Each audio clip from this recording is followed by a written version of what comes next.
ప్రతి అడుగులో నీ స్మరణ పరమానందమే. నీ భక్తుడై పుట్టడం నా గొప్ప వరమే. నీ సేవలో తరించడం నా అంతరంగ బలమే.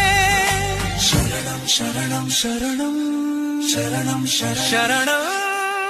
ఏదేమాయో లోకం అంతమాయే, నీ నామస్మరణే శాశ్వత సత్యమాయే.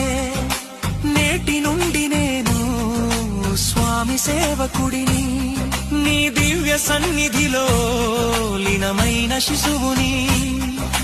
కార్తీక సోమవారం నీ మాల ధారణం, భక్తితో ఉరకలేస్తూ నీ దారి పయనం.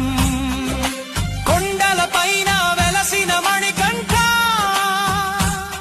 నీ కరుణే కోరి వచ్చా. ప్రతి అడుగులో నీ